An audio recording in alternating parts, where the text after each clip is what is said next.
So how did Don influence you as far as going to school? You went to art school at some point down in UC Santa Barbara. Tell me a little bit about those I went things. to UC Santa Barbara. I was an art major. Sure. A horrible experience in a department that was, had completely swallowed the Kool-Aid of conceptual art and minimal art. Okay. So who were the major artists they were selling back then as far as conceptual? Well, let's see. I signed up for sculpture. I really wanted to do sculpture. It wasn't Don who really influenced me, though. He was a person I knew who did the real thing. He made paintings and he sold them. Yep. And when I was excited about art, which started when I was a senior in high school, I'd go by and look at his paintings and I'd talk to him a bit until he obviously wanted to get back to work. Like, I gotta go work. And sometimes he'd say it pretty directly. Sure. So I go down there, and my first sculpture class, the first thing we do after all the paperwork is go in and see some slides. Sure. And of course, I've fallen in love with Michelangelo and Rembrandt, but Michelangelo and Rodin and people like that, right? Or even unknown people, but who worked in that vein. Yeah. And I want to learn how to do that. Yeah, the skill sets are required. Sure. I'm only 17 years old, and I'm very excited because I'm going to school for all the right reasons. I'm going there to learn something. I don't give a fuck about a degree. I just want to learn how to do it, and I'm really excited about it. And I want to learn everything else too, because I figure the more you know, the better. You're well-rounded artist. Yeah. So I go in there, and we see slides of John McCracken's red plank, which is a plank painted red, leaning against the wall. Yeah. Painted red Joke, very well. Very well. And what else? There was, I think, some guy, I can't remember his name, who made a big wedge that came out of the ceiling and came down like this and stopped about a foot or two off the floor. Yeah. Another art piece.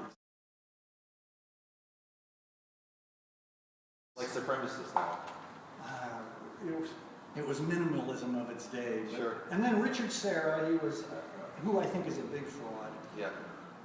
It was certainly represented. And then there was probably Bruce Nauman, if he was out by then, that was like 69, which has this pretentious, but to me it doesn't hold up. When you just look at it, it's. Then there was Robert Morris, who had a big pile of like 16 by 16 beams. Yes. Cost a fortune to buy them, cost a fortune to ship them and get them in the gallery. And then you jack up one side until the pile topples over. And that's the piece. It's the happening. And that's right in that piece. Another of his pieces was where he rented a horse from a farmer and he rode it back and forth on this area of grass, wanting to wear a path in the grass, and this process is the piece. Going back and forth to wear the path in the grass, but it got interrupted because the farmer came out and asked him to stop because he was wearing a path in the grass. Yeah, of course. Jump like that, right? Yeah. So what do you think, did that have an impact as far as Clausen? Because he was in the same time frame. He's painting, and then is he absorbing this kind of like superficial, kind of like just really silly art? I would, when I was in town, I would stop in and talk to him sometimes. Yeah. What did he say about all this? No, I think he thought it was junk too. Okay. Yeah, he couldn't relate. He thought it was pretty silly. Okay. But he also, a lot of people would have looked at his abstract work at that time, because I think he made the transition when I was around 10, 11, 12, somewhere. So he was already into the abstract. He'd already transitioned out of realism into abstract. Right. And of course, a lot of people think that abstract is no good. And so he was probably pretty generous in his assessments, and I don't think he wasn't into judgment as much as I was. He was more like, I want to produce and whatever they do. Yeah, that's their business and they can do what they want. But if you're an art school, you have to put up with all this. Well, I was just so traumatized by that first class in sculpture. I had to try to figure out what's going on. Yeah, you're like, this isn't sculpture, it's just a bunch of wood pieces. And it's true. And it's not easy to do. I mean, an artist I worked with 10 years later put it very well. He said in a discussion about what is art, these endless art school discussions, he said, art is a very generous term. Sure. So that, it includes just about anything.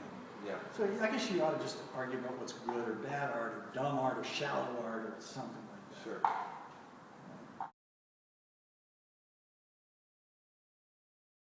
Did you know anything about when he was selling art in the street? Oakland and Berkeley, they had like a street fair. Well, What do my you know about dad would those tell things? me, he would go with them sometimes to these street fairs. Okay.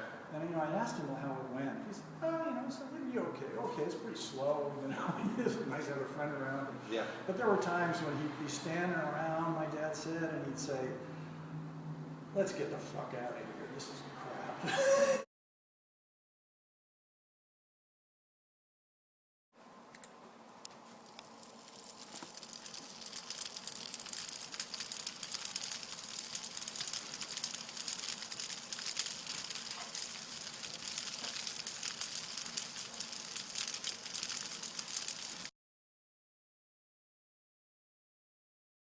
So there was a fire in '91. What do you think that impacted as far as Clausen? Because he at that point, he was a pretty rising star. He was selling a lot of work, and then all of a sudden, boom! And one night, a lot of his collectors had lost a lot of their pieces. How do you think that impacted I his don't work? know. I just Did don't you see know. an impact? I worked when I was in high school. I worked for a flower shop, and Okay. I went with a boss up to deliver some flowers to Hillard Highland, and the whole of Hillard Highland burned. Okay. I was 16. I remember going into the community center of Hillard Okay. Highland and seeing a whole bunch of Don Claussens around, which I Yeah. recognized recognized right away. Yeah. And I said to my boss, "Oh, I know that guy." Yeah. And my boss looks around and goes, "Oh, yeah." Good. So the painting was in that building was survived? No. Well, I mean, if they remained on the walls, no, they wouldn't have. Oh, Everything burned in Hillard Island. Everything. Right.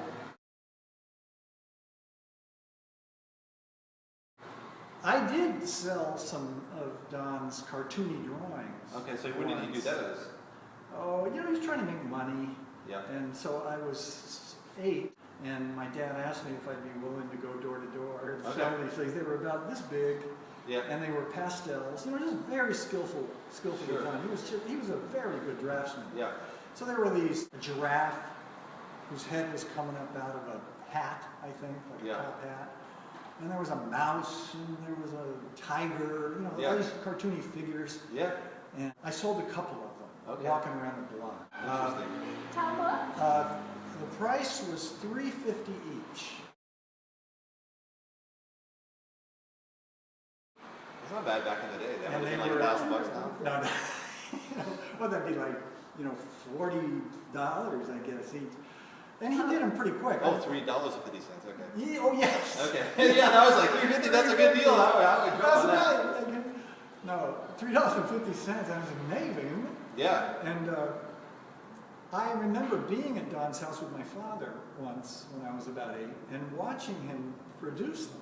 Sure. I was always amazed at his facility with doing it. And, he'd be standing there at an easel and drawing away, or sometimes there'd be a section that would be painted. Yeah. And so they would be mounted, there would be like some kind of board, like mat board that he would have drawn them on, and then he had this cellophane stretched across them and taped on the back. Okay. And then I had a stack of these in this portfolio, and I'd walk around and ask people if they wanted to buy some pictures. I sold 2 of them, and one of them was to my friend Doug, who lived around the block from me. Okay. He was a Mormon. He grew up in a house that was much more controlled than our house. Oh, yeah. And there were 6 kids, Yep. and they were all very well behaved. Yep. Well, Doug wasn't always well behaved when he was with me, but in the house, you bet he was very well behaved. So they were going to buy one for Doug, and Sure. he got to choose. Okay. And so we lined them up on the back of the couch against the wall, Yeah. and Doug chose this tiger.